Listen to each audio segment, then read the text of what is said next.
What's up, Chiefs Kingdom? Welcome into the Kingdom Bar. I'm sure we're still in disbelief with a lot of the fans here enjoying the game. The Broncos beating Kansas City 24-9. This is the first time since the 2021 season that Kansas City hasn't scored a touchdown. It's only happened twice since Mahomes took over as the starter.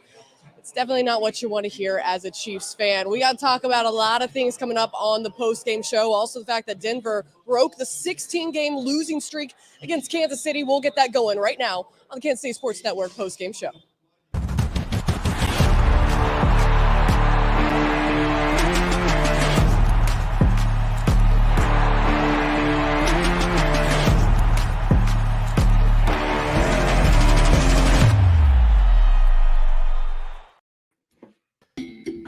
Well, Kansas City Chiefs fall to the Denver Broncos 24-9. Wow. Any given Sunday, I guess, right? Like a drum. Good shout out there. Like they just embarrassed, just absolutely dominated by a terrible football team. Make no mistake about it. This is not a good football team that the Chiefs just lost to. They just got embarrassed by a team that wanted it more, that gave better effort, that was more focused. And look, we can talk about the flu. That game was the flu.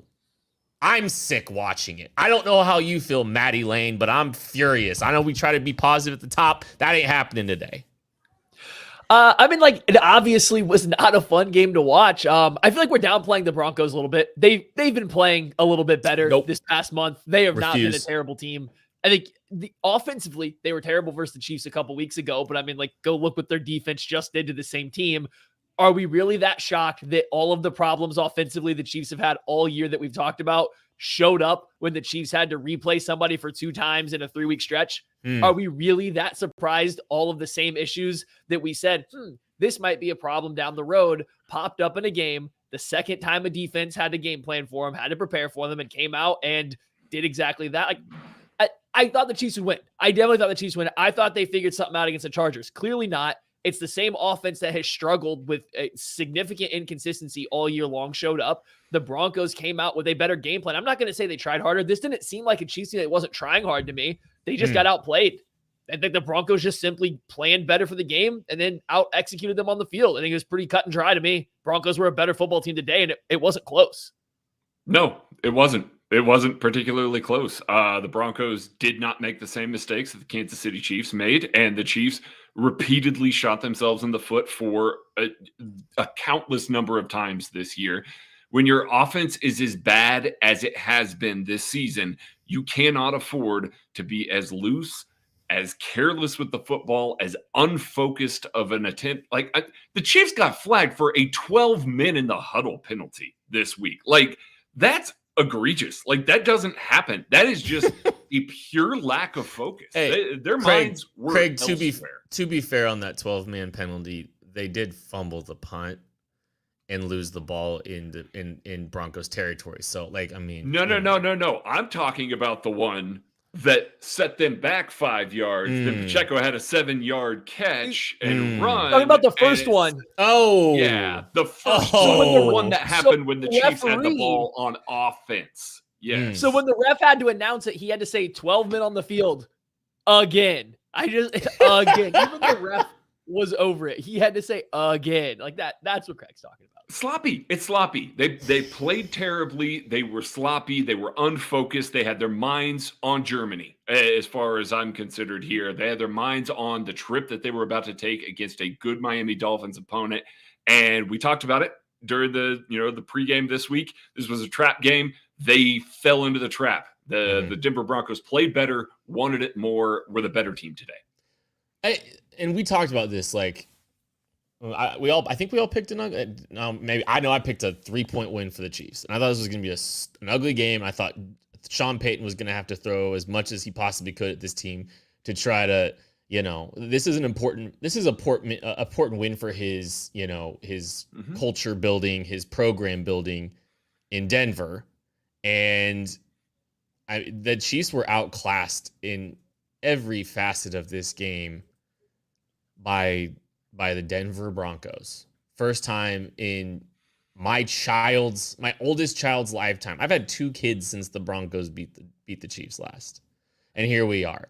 I don't even know where to go with this. I mean, I don't know. What are you most upset about right now, Matthew? I mean, I don't know if there's anything I'm upset about, right? I mean, like, this to me, because this was coming. How'd you not see this coming watching this offense?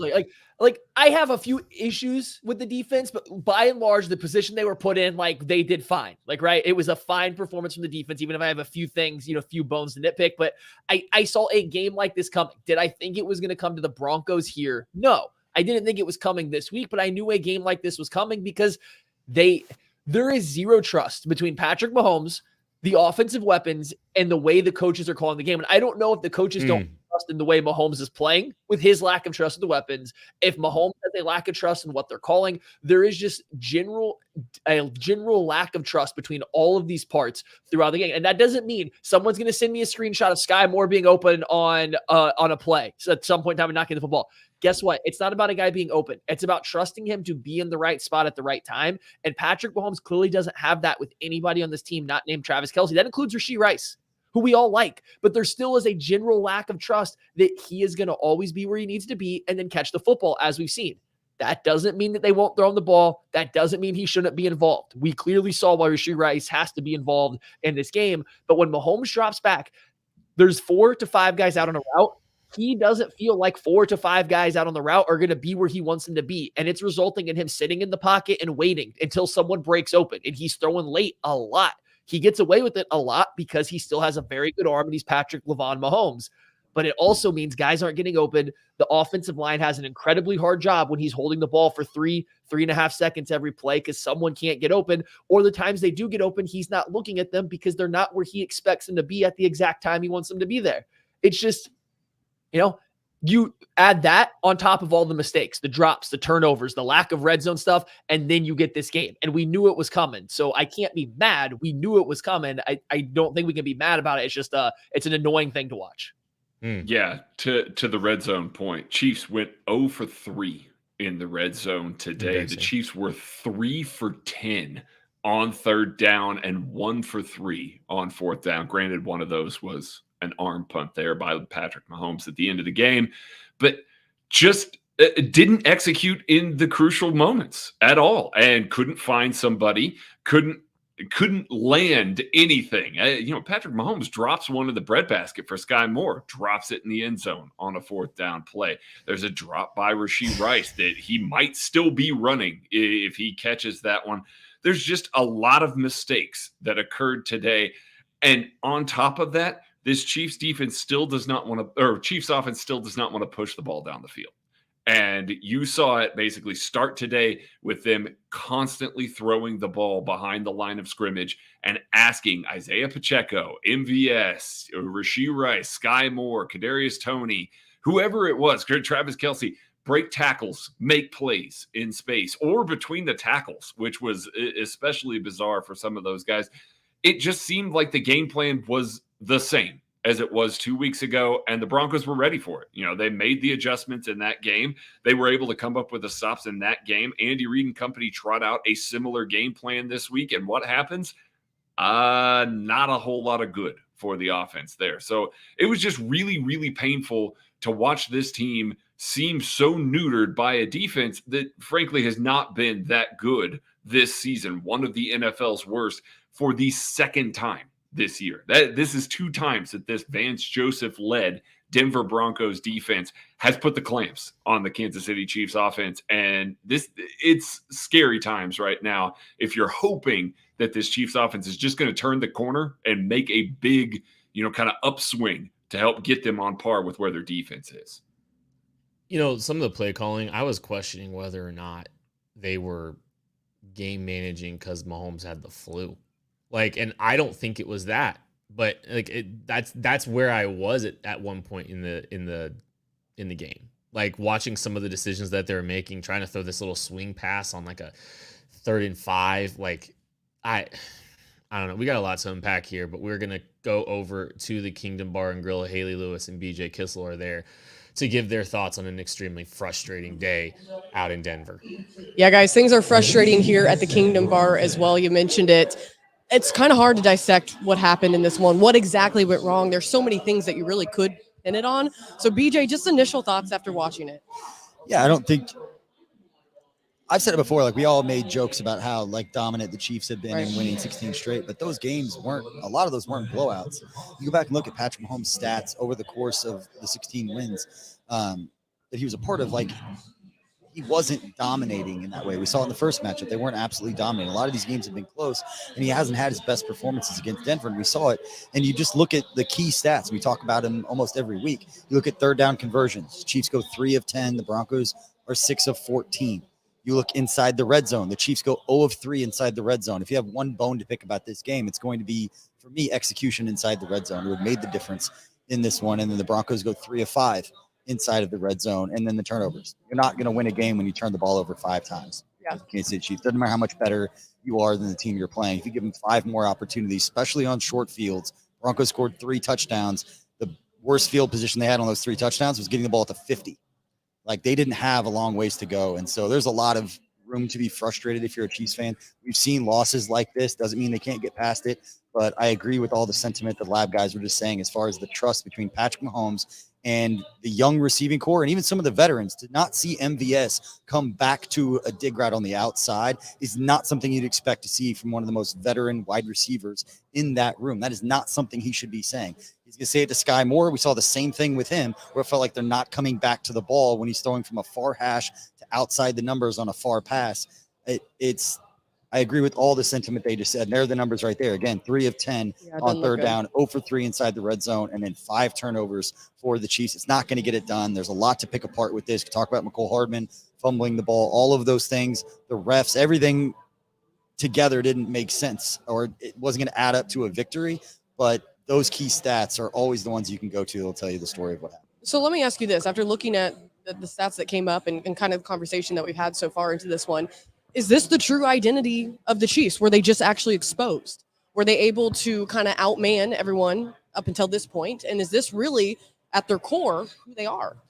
I don't think so. I mean, I'm not going to go that far. I still think the defense played fairly well. I mean, It was not a perfect performance. There was a lot of tackling issues that seemed like in key situations. But I think the Chiefs team offensively is better than what we saw. We're never going to know how much of it was how Patrick Mahomes felt. Sure. It's going to be an easy scapegoat to talk about because we knew coming into this one he didn't feel very well.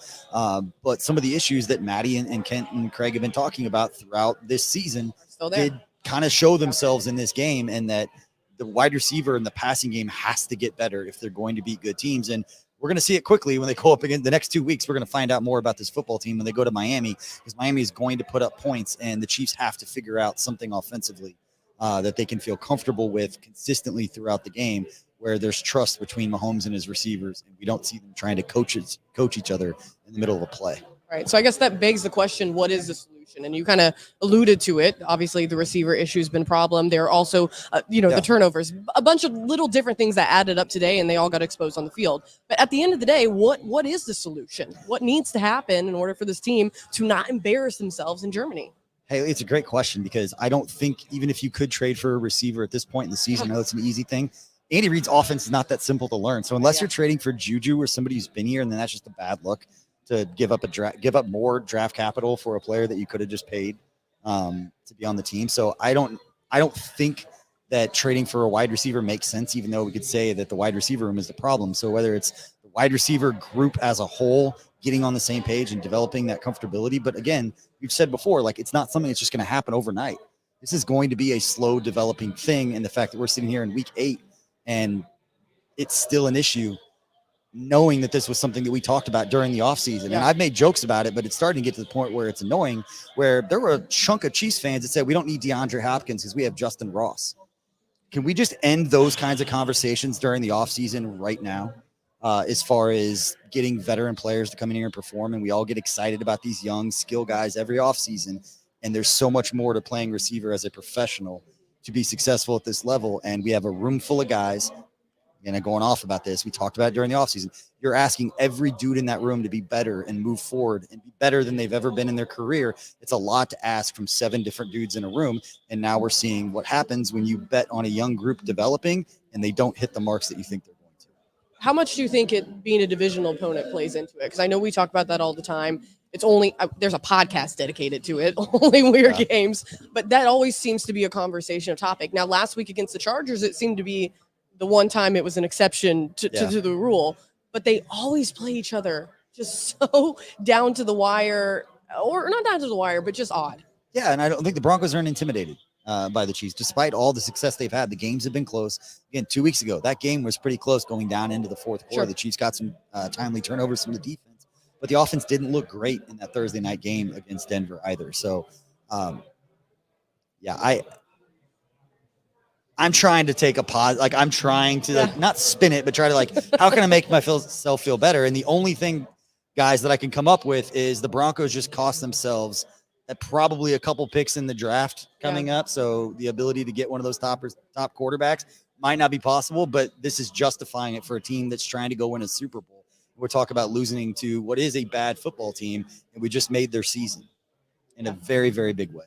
They break the 16 losing streak against the Chiefs, and they also get the Chiefs without a touchdown. So on that note, we're going to take a break, and we will be back with more content here after that. Thanks for listening to KC Sports Network. Make sure you download our new app. Find it on the App Store or Google Play. Just search KC Sports Network. Broncos win the Super Bowl 24-9.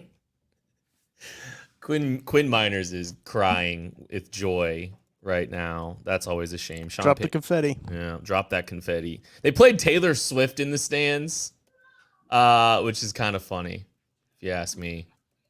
I'm here for anything the Broncos did for this. They've lost 16 times in a row to one team. They literally should treat it like they won the Super Bowl. I'm zero upset. Yeah. I'm going to walk into work tomorrow and take my medicine. Listen, it is what it is. This team beat the Chiefs in every facet. They just straight up did. It really sucks to be out here when that happens. But, they can do whatever victory laps they want to do because they are the victors.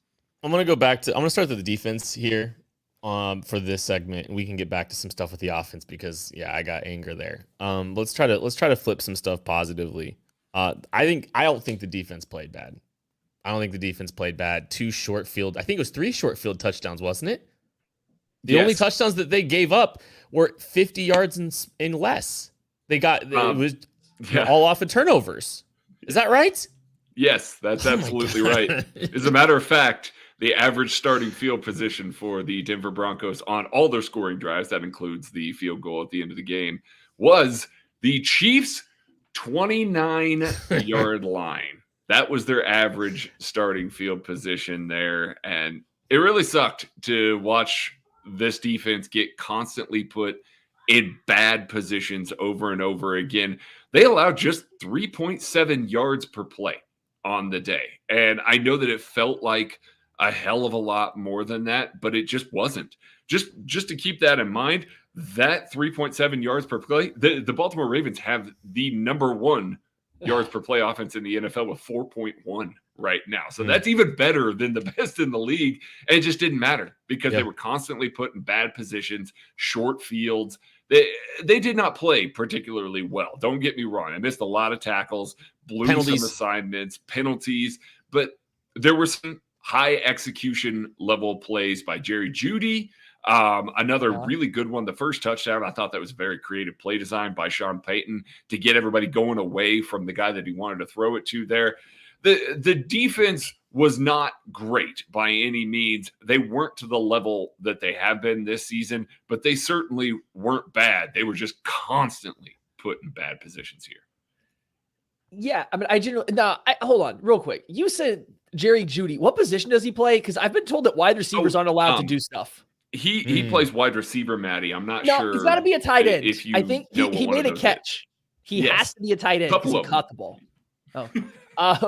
Anyway, I thought the defense played good, played fine to good, right? Like, I think to Craig's point, he summed it up really well there. Is the yards per play number kind of showcase how effective the Chiefs defense was. I do think there's a little bit of noise to that because the Broncos were getting the ball on short fields. So they were, they didn't have as much room to work with. They were trying to slow it down. They were trying to, they had 2 drives that essentially took up the entire third quarter, right? Like the entire third quarter disappeared to 2 very long drives of the Broncos. So I don't think they were in a hurry to move the ball down the field. Now, it's not they weren't good at it anyway, but I don't think they were in a hurry to really get down the field. They were okay kind of shortening this game up a little bit. And the Chiefs defense seemed like they struggled, especially there in the second half when the Broncos were trying to do that. They couldn't get off the field there to start the third quarter. They just seemed like they were giving up a couple first downs, had a hard time getting the Broncos into third down there. Mm-hmm. And so defense was good. No real complaints about the defense. It's just the way where the offense put them, the defense had to be great to win this game. And like, I don't want to shortchange the defense as if we don't want to talk about them, but so much of my energy and focus on the game was trying to figure out why the offense was so bad. I don't have a lot on the defense other than the fact, like, I thought they were good, not great this week. 6 sacks still. Yeah. George Karlaftis played a hell of a game. He did. Yeah. Russ helps that out too. Russ helps that out a little bit. Remember how I said Russell Wilson wasn't going to get held to under 100 yards passing again? I was like, I mean, he came close. He had 114 yards in the air. 12 and 19, 114 yards. I think he had more yards in the air on Cortland Sutton pass interference calls than he did actual yards in the air. The Broncos' total net passing yards is under 100 because of the sacks. Because of the sacks. 87. That's under 87 yards net passing today. And 3.8 yards per carry on the ground for the Denver Broncos. So not a ton and that's including scrambles. It's just 3.2 on the ground if it's designed runs that they had there. Yeah. Yeesh. Yeah. Just, I mean, I don't think the defense played all that bad. At least their second Mike linebacker got hurt. So there's that.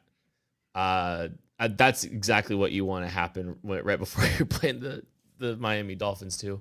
But yeah, no, I don't really give a ton of I don't think the defense deserves really not much of any. I don't think they deserve any blame, for being honest. Tucker Franklin wants to jump in here with something. What you got, Tucker? Yeah, I would like to jump in here. This is from our pal Charles Goldman. He tweets out that Chiefs head coach Andy Reid says that the only injury of note is Willie Gay Jr., who had a tailbone injury. He also says he saw a few things, namely turnovers from the offense today, that he hadn't seen before, and he took full responsibility for their issues. Well, what? Yeah. Okay, Andy. Well, I mean, I understand he's being head coach Andy. He's taking the blame and all of that. Andy Reid doesn't throw an interception into bracketed coverage for Travis Kelce. Andy Reid doesn't put the ball on the ground multiple times on fumbles. Like, come on now. That one hurts me. Yeah. What's happened this game that hasn't happened this year that he hasn't seen before? Like, what is the one thing that happened in this game that he hasn't seen before this team? It certainly isn't the Broncos winning. It isn't That's true.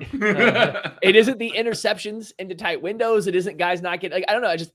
This seemed like the same offensive performance the Chiefs have put out every single game this year. Just instead of being for one quarter at a time, it was for an entire game, right? Like, the Chiefs have played just like this for stretches of every single game. They just did it for a full game this time. Tucker wants to jump in again. I'm sorry to report that Keandre Coburn has tweeted, and he tweeted Texas Longhorns dub, checkmark, Broncos country dub, and that just made me sad. Oh, that's right, because they moved on from him good for him to play Matt Dickerson. Don't get us started on that. We don't need to go back to. Well, I derailed the conversation from the defense, truthfully, so I feel like I could only bring it back with that. So to be fair, they did trade for Neil Farrell, and he played today. Oh, okay, got it. I think it's kind of funny, Andy Reid taking full responsibility. I'd like him to take full responsibility for some of his fourth down decision making early in the game. I mean, why not try to go for a 4th and 2? Maybe, we can talk about the 4th and 5, probably not. But some of the game, like the in-game decisions weren't good either. Like, everyone does share a piece of this. Dave Tobe shares a piece of this. Yeah. The play calling takes on the offensive side takes a piece of this. Special teams takes a piece of this. The flu takes a piece of this. Oh. Like, it's just it doesn't. I know. It's just like, there's just so many, like, everything that could go bad did go bad. And like, you felt the vibes in the first half, and it was like, how is this team only down 5 points in the first half after, being -2 in turnovers and all that stuff, right? It's just like everything like they played horrendous. It was awful. It was embarrassing football. Like guys just forgetting how to do stuff, protecting the football, not securing the ball on a punt return. Just awful. Just awful. Do you want to know how they were only down 5 points? Turnover on downs, forced a punt, forced a fumble that converted to a field goal there right at the end of the half, blocked a field goal, turned it over on downs, forced a punt. 5 straight drives by the defense there. And when they were set up in some bad positions that kept this team in the game, and the offense just couldn't get it going. Patrick Mahomes, again, Mitchell Schwartz is even talking about it here. People asking him questions on Twitter about why is the offensive line giving up so much pressure so late in the snap? Yeah. Well, there's nobody open. Like, I mean, like they're being asked to block for 3.5 seconds. There's nobody open in the secondary there. So I don't know. I think we're going to see more of this. Trade deadline's in a couple days here. Like, I'm not sure that the Chiefs are going to make a move. I think we all kind of had hoped that the Los Angeles Chargers was kind of the real offense there, but that might have been fool's gold after all. Yeah. What? Yeah. No, go, Maddie. Go Sorry. Okay. No. I was going to say, I was just going back, like the offensive line later in the game in the second half started to crack a little bit, right? But when you go back and watch, I think we're going to see that a lot of the pressures came later in downs, and you can place some of that on Mahomes for holding the ball, but it's just the broadcast, right? Like we can't see everything, but like it just doesn't seem like guys are getting open. And that was much to kind of what Craig's point about what Mitchell Schwartz was saying. It's that they're getting deep into plays and guys aren't open and everything just becomes, you have to create it. And it gets really hard, I think, to call a game like that. And I think that's the issue the Chiefs and Andy Reid are running into. We're getting frustrated because they're calling every other play seems to be going behind the line of scrimmage. Every other play seems to be some kind of designer thing. But when they're just calling traditional drop back stuff, it's either Travis Kelce go get open or all hitches. And that's like all they seem to have consistency with. Everything else is just, it's so hit or miss on it if anyone's going to be open or not. And then when they are open, we have MVS fumbling as he comes down with the ball. You can't replicate that. That's not going to happen every time, but it happened. Rashee Rice dropping the ball with a lot of space. Again, not going to happen every time, but it happened. Skyy Moore dropping a ball that puts them back in the game. Not going to happen every time, and this happens every game where little stuff like this seems to happen every game. And that just becomes really hard to call an offense for Andy Reid, to play quarterback like Patrick Mahomes, to play as an offensive lineman who's having to block for these now prolonged plays because it's going that way. It's a lot. And it doesn't mean doom and gloom. It doesn't mean the Chiefs are ruined. It's just, we have seen this boiling up for the first, 7 weeks of the season. And it finally kind of popped in this game. Now the Chiefs have to go figure out how to fix it. I really wish I had the confidence they were going to go out and address the issue of getting a talented wide receiver that was available. But I just don't foresee them bringing in another wide receiver after McCole Hardman at this point in time. Well, yeah. And we've seen the lack of receiver come back to lack of skills at the receiver position come back to bite them twice now. And they've just so happened to lose both games. I mean, well, actually, we've seen it more than just 2 games. They've lost 2 of them, is the truth of it. We've seen, this isn't a new thing, and you kind of hoped, and a lot of people will say, hey, like the NFL is a week-to-week kind of league, and they're absolutely right, because last week you felt better about this team solving their problems at the receiver position, and this week was a blatant step back, because there's nobody, like, even veterans that have been here are making mistakes. Marquez with the fumble, Skyy Moore. I don't know if today's the Skyy Moore conversation or if the lab's the Skyy Moore conversation. It might be this. Let's make it tomorrow. Yeah. We sure? I think we've got plenty. Yeah. Okay. I was gonna say I was gonna open it up today because I think there's a lot of other stuff that doesn't involve Skyy Moore. All right, let's do it now. That's fair. Let's do it now. Okay. Let's do it. Go, Matthew. I think Skyy Moore's role has been slowly but surely becoming less and less every single week. And I don't think that has coincided with the Chiefs offense generally looking a little bit better and better each and every week. Not that he is the only problem. I'm not saying that. But I think they have taken a little bit off of his plate over the past couple weeks each time. And I think you start to see a slight steady increase in the play. Whether that was because Rice got more opportunities, whether that was because Justin Watson got more opportunities, I don't know what the direct, like correlating move is, but it seemed like as Skyy Moore was getting to have a little bit less on his plate, the Chiefs' overall offense seemed to be playing better.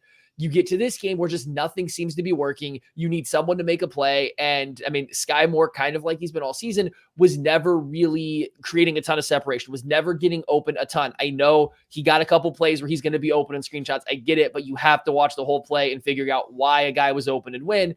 But then he does get his number called. Like, he gets that moment that you need, that you're waiting for on this guy, and the ball hits him. He can't track it. It hits him right in the hands. He drops it. Again, drops happen, but you're a guy that is slowly but surely seeing less and less on the field. You're getting less and less to do because it's not working. You finally get your number called because they're reducing your role. It's been an overall net positive for the team. They're reducing your role. You get your number called, and you can't come up with it in that spot. Like, at some point in time, like, that role is just going to keep getting smaller and smaller until you make them put you back on the field. And he is doing nothing to make them put him on the field.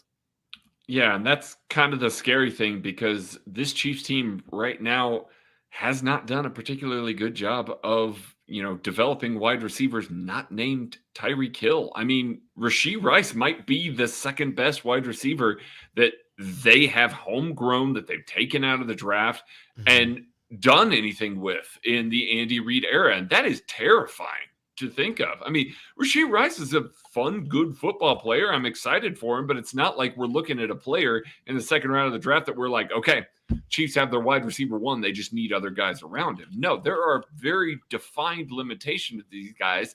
And yet they are laying it at the feet, much like they are with like their defensive line under Joe Cullen, and saying, hey, make these guys better. And he is.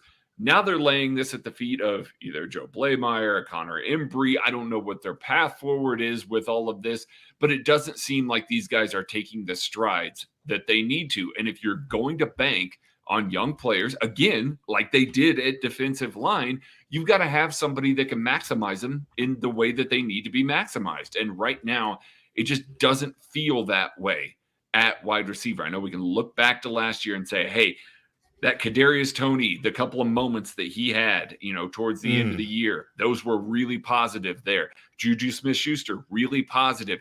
Those guys were guys that were already pretty established in what they were before they showed up. When we are hoping that these guys take a turn and really advance and develop within the offense. We talk all the time, BJ does too, about how hard it is to pick up Andy Reid's offense. It is. I'm not saying that it's not. But then when we also don't see growth within some of the wide receiver things, it just kind of makes you go, hey, it's time to set these guys down. Like, it's time to figure out another method, because maybe it's not happening with the young group of players, even though it's nice to have them. It's great to have rookie contracts and all of that. But if the offense does not work, unless you're playing against teams that are just willing themselves to play the exact same way and allow Travis Kelce and Rashee Rice to be open as often as possible, then you get games like this more often than not. And I know I said it earlier, but it feels like more of these are coming. Juju looked better for the Patriots today, and they did lose. Now they're 2-6, by the way. I don't know. Just thinking out loud. Rashee Rice is over on receptions hit today. If you took that on DraftKings, like we told you guys to. Tucker D. Franklin's here to tell you a little bit more about DraftKings. Oh, I am here. And who are the pretenders and who are the contenders? As we're more than halfway through the NFL season, but DraftKings Sportsbook is still pumping out unbeatable offers every single game day. New customers can bet just $5 on anything to get $200 instantly in bonus bets. DraftKings isn't stopping there, as all customers can take advantage of a sweetener offer every game day. Looking ahead to next week's game, Chiefs still 2-point favorites in Germany versus the Miami Dolphins. You can get in on the football action with DraftKings Sportsbook, an official sports betting partner of the NFL. Download the app now and use code KCSN. New customers can bet just $5 on anything to get $200 instantly in bonus bets. Only on DraftKings Sportsbook with code KCSN. The crown is yours. Gambling problem? Call 1-800-GAMBLER. Visit www.1800gambler.net. In New York, call 877-8-HOPE-NY or text HOPE-NY. In Connecticut, help is available for problem gambling. Call 888-789-7777 or visit ccpg.org. Please play responsibly on behalf of Boot Hill Casino and Resort in Kansas. Licensee partner Golden Nugget Lake Charles, Louisiana. 21 plus age varies by jurisdiction. Void in Ontario. Bonus bets expire 168 hours after issuance. See sportsbook.draftkings.com/football terms for eligibility and deposit restrictions, terms, and responsible gaming resources. Back to you, Kent. Thank you, Tucker. You did an outstanding job today. Great job. That was a Chiefs defense level performance by you there, Tucker. I'm honored. But while I have the mic here, if I will, please. A few quotes that I've seen here. McCole Hardman talked about his punt return, said he got greedy on it, and on the return, which you never like to see that. Patrick Mahomes is from Nate Taylor. He tweets out, "They were a better football team. You have to give them props." Patrick Mahomes said that following the game. Yeah. The Broncos. The 2-5 Broncos. The Broncos social media team also won today by it was they're killing it. It was a good video. By posting a Brock Lesnar ending the Undertaker streak video. Just that's chef's kiss. Well done. I wonder how long they've had that on there. I don't. Probably about I don't know, 13 games. Was the when did the Undertaker's streak end? And it's pretty darn close. Like it's pretty darn close to what just happened. No. I mean, like the Undertaker's streak probably ended. It was over 16, I think, if that's what you're asking. Yes. I think it was like 24, right? Yeah. No, I'm talking about what year did the Undertaker's streak end? Yeah. He's saying that they might have had that video locked and loaded since the Undertaker's streak ended. The second Taker's streak ended. Maddie and I were locked in on how long this was. I know. Yeah. It's because you guys are unbearably eligible together. Well, 2014 says the Google machine for you, Kent. So. Oh wow, it's been almost a decade since the Taker's streak. Yikes. Yeah, I would not have guessed that long ago. Pivoting back to football real quick here. Have you guys seen the picture of Patrick Mahomes' hand there at the end of the game? Yeah, they were taping it up. It looks pretty brutal. It was really cut up. So that might be the thing to be the most worried about after all of this. Hopefully Willie Gay's back. Hopefully Drew Tranquil's okay. But that hand might be bugging him through next week's game. I'm looking at pictures right now. That is Can I ask you guys a question? Yeah. Yes, sir. What if we say no? Well, I'm still gonna ask it anyway, Matthew. Okay. Okay. I've been pondering about this. Do you think that this is Patrick Mahomes' worst regular season loss? No. Tennessee Titans. Yeah. It is the second lowest QBR of his career. What was the worst? That Titans game was awful. Was it the Titans game? The Titans game. Was it the Titans game? Okay.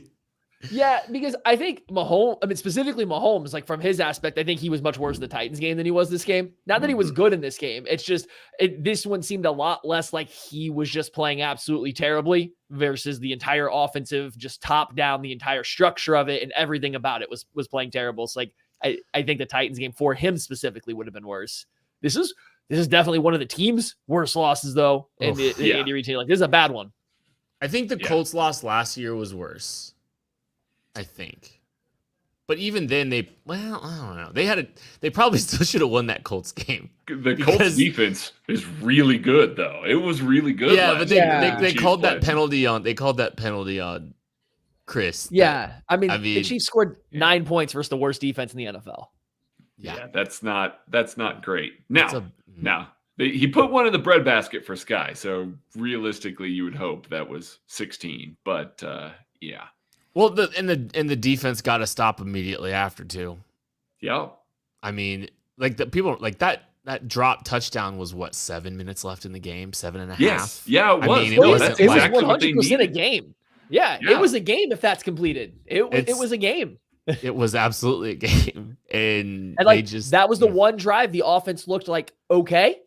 And I mean, it wasn't great, but they were getting deep in the downs without getting a lot done. It was Mahomes making some crazy passes to Noah Gray and stuff like that. But like it was working. Like the offense was actually functioning that drive.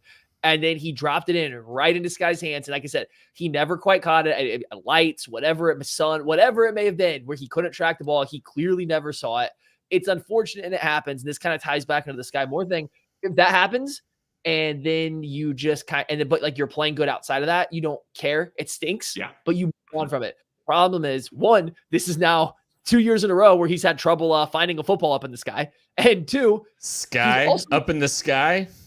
He's also not really doing anything else for the team that's helpful. No. I mean, I would call it what it is. I'm not saying that he can't get open. I'm not saying he can't play. Just he currently is doing nothing that is helping the team. His best plays have been blocking on Patrick Mahomes scrambles. And it's good thing you do it. But here's my thing. Okay, like you can at what point does this whole he's getting open argument even matter? Because he's not, like, there's clearly something keeping him from getting opportunities. It's not blaming the best player in the world for it.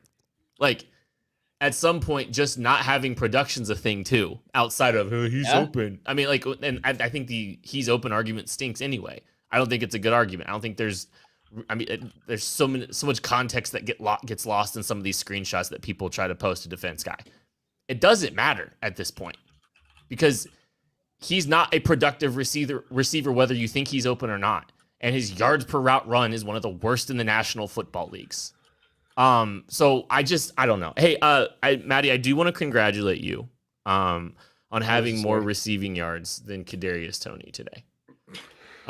Craig, you as well. You want to open that up too? Wow. No, it's worth it because this might be a little bit ranty, and that's okay because we had a lot of people on social media caping for this regime's decision to not invest in the wide receiver room by explaining things away with Kadarius Toney. Just to let you know, real quick, Kadarius Toney had 1 catch for 4 yards. -4, didn't it? No, isn't it? Ugh. No, he had a -3 yard run. I should clean my screen. My bad. I'm just saying. Maddie, I want to congratulate you for I want to congratulate you. Out-received me. I want to congratulate you for having more rushing yards than Kadarius Toney today. Anyway, and Jerick McKinnon. Sorry, my apologies. What a roll. Yeah. Oh, anyways, but yeah, no, real quick, like those were the 2 names that a lot of people were floating as reasons for optimism for this wide receiver room. Like those were the 2 names. Well, there's so much that Kadarius Toney is going to be able to do, and they think Skyy Moore is, he's going to take this step. And like, look, I love Skyy Moore coming out. I wanted Skyy Moore. I was excited when the Chiefs drafted Skyy Moore on this team. Me too. And I was excited when they grabbed Kadarius Toney because of what he did in the small sample size we saw last year. Like if he can get healthy and get in this offense and all that stuff. No, I'm past it.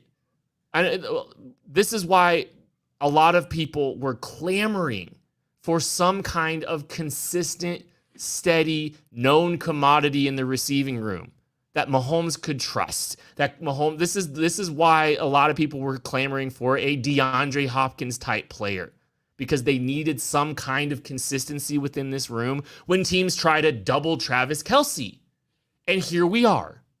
We are -4 on my smudgy screen for Kadarius Toney. 1 catch for 8 yards for Skyy Moore and a drop touchdown.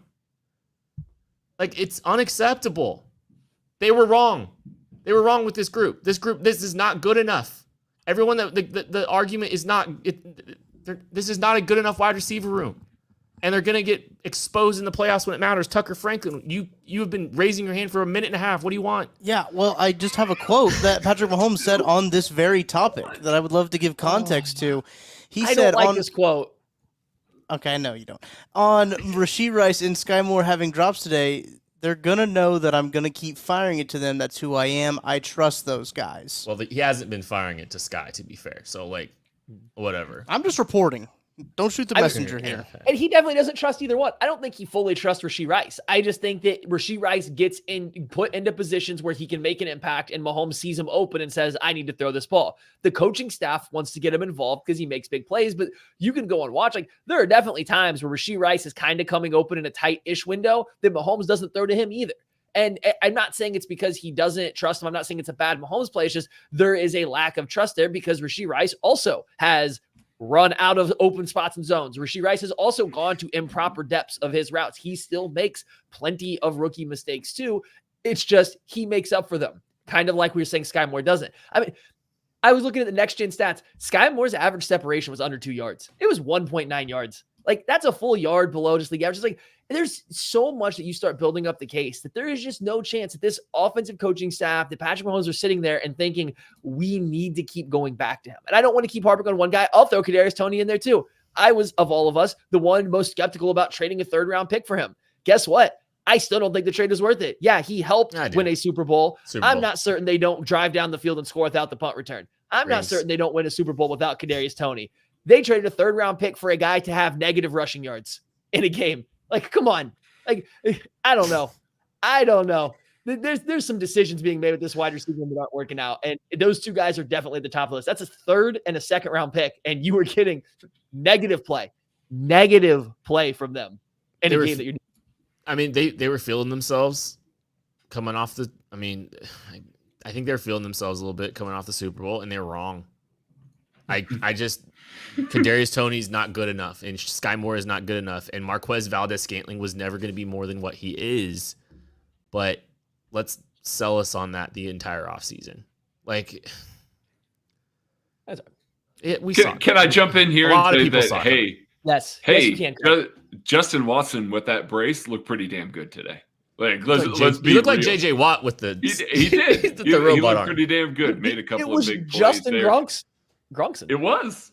It was. You know, it's clear that he's the major focus that this team needs in those kinds of scenarios, and that just that's part and parcel with the entire wide receiver room there. Justin Watson should not be this involved, this counted on, this trusted, and he is, and I'm glad that he is because he has had some big moments for this team this year, but they should not need a dislocated, elbow Justin Watson coming back with a week off, wearing a giant brace, having to make major plays to make this offense go. And they did. They did today. And that's even before. We're just talking about the passing offense. Guys, they ran the ball twice in the second half. Granted, they barely had the ball in the second half. 2 possessions. But the Denver Broncos give up 5.5 yards per carry on the year. They ran it 8 times with Isaiah Pacheco for 5 yards. Hey, maybe keep doing that a little bit more. Maybe keep leaning on that a little bit more rather than just throwing the ball behind the line of scrimmage to Isaiah Pacheco, who, by the way, had 3 catches for -3 yards on the day. Like, that was the plan. Get the ball to him behind the line of scrimmage versus line up, run it between the tackle against one of the worst run defenses in the league. Here's my pushback, though. It was 3rd and 1. They had a 5-man box with a safety inserting late, and they ran the ball. And guess what? They got 1.1 yards. They got 1.1 yards with the issue. Jerick McKinnon. It was a favorable look. It was as favorable a look as you can get with a mauling offensive line, guys that we think are generally good at run block besides Jawaan Taylor. Besides Jawaan Taylor, we generally think of the other 4 as good run blockers. Yeah. They had a very favorable box. They ran into it. The late inserting safety didn't even get involved in the play, and they got 1.1 yards against the league's worst run defense. Like, yeah, they could have run the ball more. Pacheco had some good runs there when they went to him, but there was also a lot of not good runs to start the game too, right? Like, it's so volatile. It's so inconsistent for anybody. It's weird. I don't know what to do with the run game. One week it looks okay. The next week it looks downright terrible. But if you're not going to run the ball, Jonathan Cooper, Zach Allen, whoever it is, guess what? I'm just going to pin my ear back because who cares? They're going to throw it, and I'm just going to try and turn the corner at 12 yards and hope that Patrick Mahomes is going to hold on to the ball. And that's what happened at the end of the game. Yeah. They don't have to keep a defense honest when you do that. I'm not saying show up and run the ball 40 times. That's not at all what I'm saying. But have a little more balance. Make that defense have to guess a little bit instead of just immediately dropping back to pass. We are not used to having to do a toast game on a loss. But here we are. We're going to do it. We still are going to be doing our toast game, and we are going to throw. Oh, we are not going to throw to Hayley Lewis. But why don't you tell me who all's on toast game tonight? We don't need to do a toast game. We don't? No. Well, I just poured this drink. So no, we can do a toast game. Toast game. We're doing a toast game. Yeah, you guys can do a toast game. Okay. That's right. Can I do a toast game to Donovan Smith on getting his first career sack? That was Jawaan Taylor. I think it was Donovan Smith. Was it Donovan Smith? Okay. He ran him up the arc, and then he was on the left. Yes. Mm-hmm. Or no, You're absolutely right. Yeah. So yeah, Donovan Smith has a catch and a sack this year. So Donovan Smith. That's what we're going with. Yeah. Okay. I'm gonna go with the entire city of Denver. You guys get to celebrate now. Like Super you Bowl, guys, woo! you guys did good. You guys did great. Super your team Bowl! won. Your team got out of the streak. It's good for you, right? It's good for you. Appreciate it. For the economy. Also, shout out to George Karlaftis. He played a great game. Played a great game for the Chiefs. I don't think we mentioned his name yet. Oh no, Craig did earlier, but George Karlaftis did play really, really First good. 5 minutes of the game we did, but it's okay.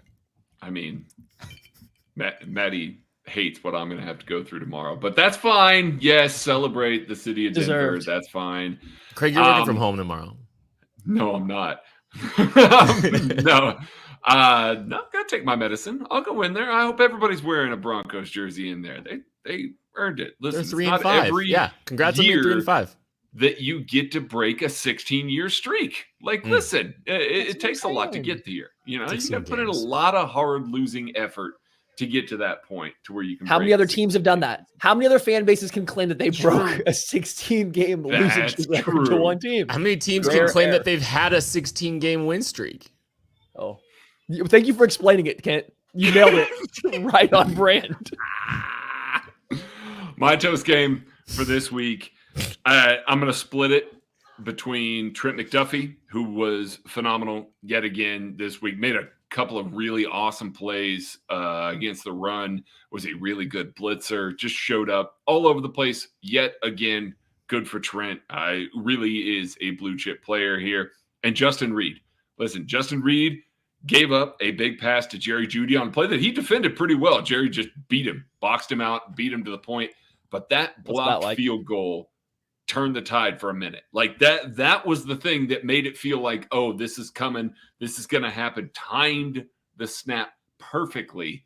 Gets back there, gets the block. I mean, awesome job by him. Like, he's still putting it out there every single game. And I feel like he's improving every single week. So toast to those two guys. That toast game was brought to you by Ben Holiday Bottled and Bond Bourbon. It's absolutely delightful sipping on the soft red wheat. Hey, what the heck? I had one.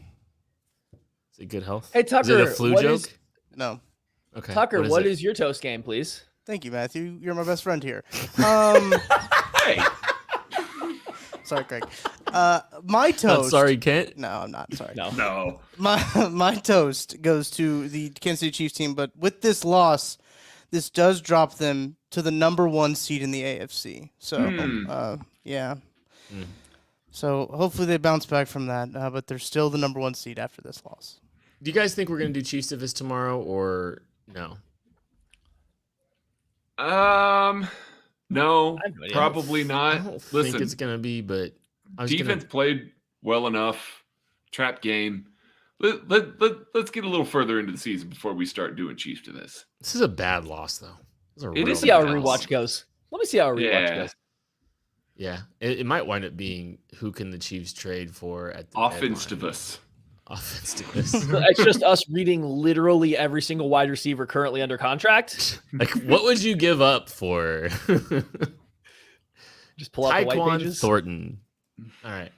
Well, this was. I don't want to think about this game ever again, but we will be back on Monday to break down all things Chiefs, Broncos.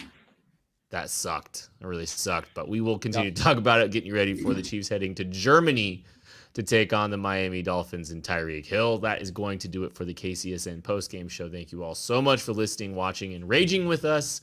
We'll catch you later. Number 1 seed.